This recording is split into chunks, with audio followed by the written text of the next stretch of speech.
नमस्कार। मैं आप लोगों को आज जीके पढ़ाऊंगा। ठीक है, तो देखिए, मैं समय को वेस्ट नहीं करूंगा। ये सभी कंपटीशन के लिए, सबके लिए जरूरी है जानना। क्या करेंगे, ये सबके लिए क्या है, जानना बहुत जरूरी है। ठीक है, तो किस वैज्ञानिक के द्वारा रेबीज के टीके की खोज की गई थी? तो कौन ऐसा वैज्ञानिक था जिसने रेबीज के टीके को बनाया था? तो रेबीज के टीके किसने बनाया था?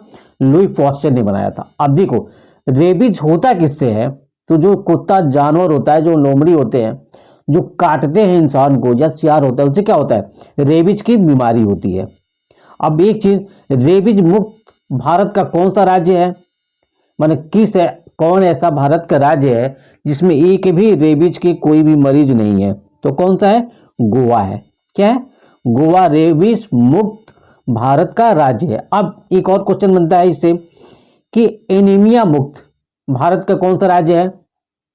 तो मध्य प्रदेश। क्या है? मध्य प्रदेश एक ऐसा राज्य है जो कि एनीमिया मुक्त है।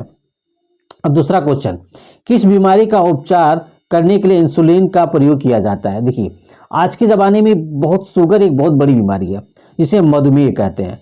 तो मधुमेह का जो इलाज होता है, जो शुगर का इलाज होता है, इंसुलिन के द्वारा होता है। अब एड्स का विस्तारित रूप यानी एड्स का फुल फॉर्म क्या है?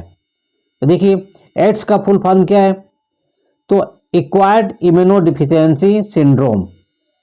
अब देखो, किस जीवाणु के कारण दूध से दही बनता है? अब देखो, दूध से दही बनना ये रासायनिक कारण है या भौतिक कारण है? आप लोग कमेंट बॉक्स में जरूर लिखिएगा।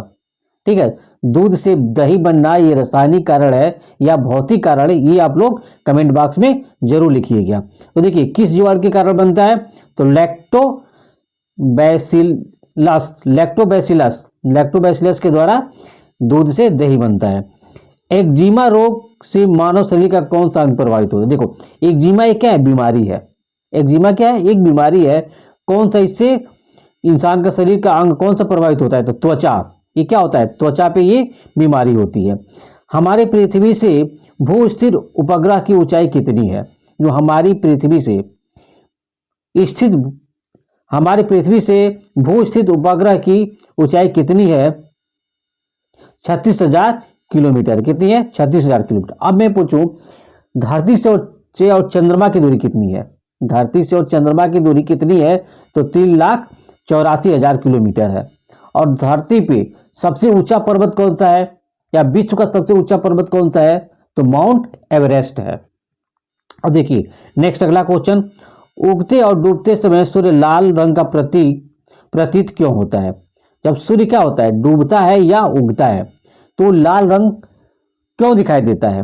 तो क्योंकि लाल रंग का प्रकीर्णन सबसे कम होता है। जो लाल, देखो आप लोग देखते होंगे, जो ट्रेन होती है उसमें लाल रंग का ही ज्यादा क्या होता है, उपयोग किया जाता है, खतरे के लिए किया जाता है। उसका क्या होता है, प्रकीर्णन क्या होता है, प्रसार उसका कम होता है।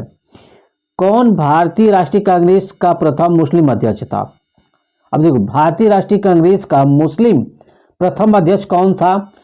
तो बदरुद्दीन तैयब जी थे। अब एक चीज, राष्ट्रीय कांग्रेस की स्थापना कब हुई थी?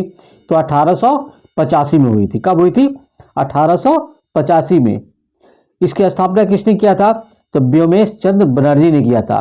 कहां पे हुआ था? तो मुंबई में हुआ था। ठीक है, अब देखिए, कौन स्वतंत्र भारत के प्रथम गृह मंत्री थे? अभी क्वेश्चन बहुत इजी है। स्वतंत्र भारत के माने भारत के प्रथम गृह मंत्री कौन थे? तो सरदार वल्लभ भाई पटेल। और भारत के प्रथम प्रधानमंत्री कौन थे? तो पंडित जवाहरलाल नेहरू। और भारत के वर्तमान गृह मंत्री कौन है? भारत के वर्तमान गृह मंत्री कौन है?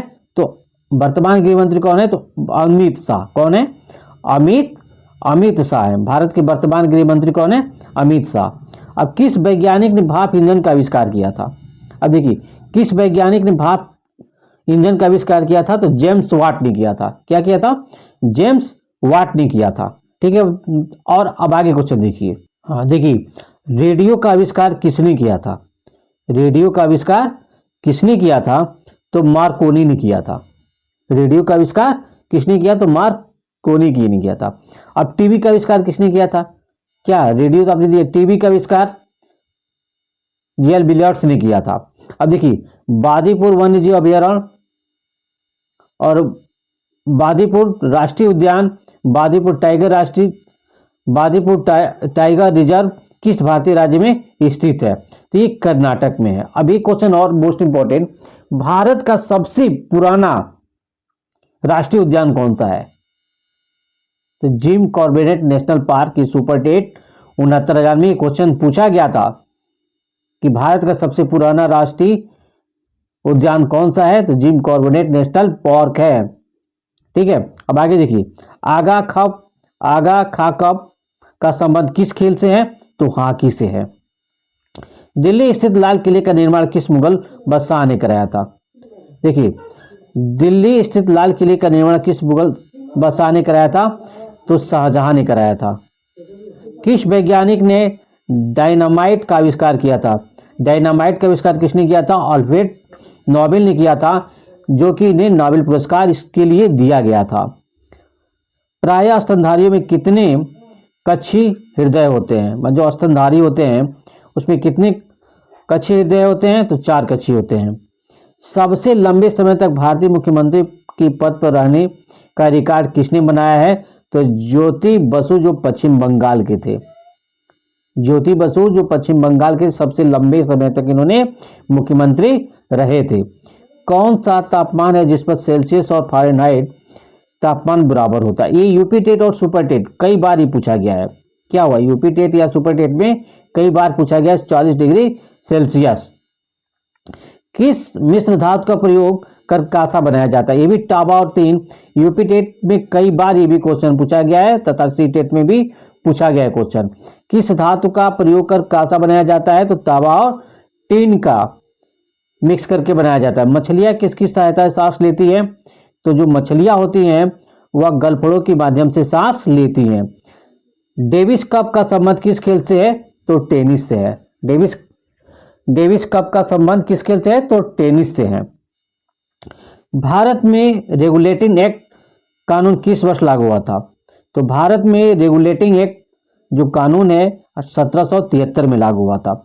1757 के क्रांति के बाद अंग्रेज ने अंतिम मुगल बादशाह बहादुर शाह जफर को कैद करके कहाँ भेजा?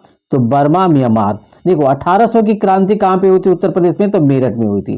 माना भारत में आज़ादी की पहली लड़ाई, पहली क्रांति 1857 में कहाँ पे हुई थी?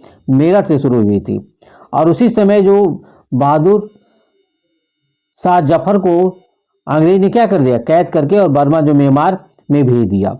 भारत का पूर्व से पश्चिम तक विस्तार कितना है? तो 2933 किलोमीटर है।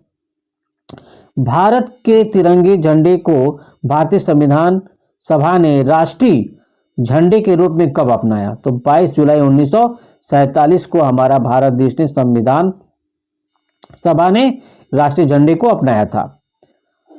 डबल फॉल्ट शब्द का प्रयोग किस खेल में किया जाता है? तो टेनिस में। डबल फॉल्ट का प्रयोग किस खेल में किया जाता है? तो टेनिस में। पेनाल्टी किक शब्द का प्रयोग किस खेल में किया जाता है? तो फुटबॉल में। पेनाल्टी किक के द्वारा ही फीफा वर्ल्ड कप 2022 जो कतर में हुआ है उसको किसने जीता है?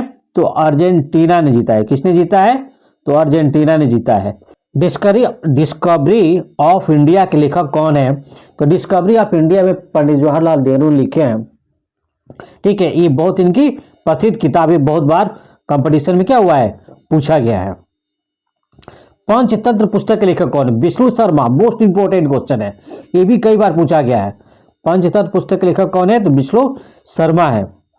भारत की पहली महिला शासिका कौन थी?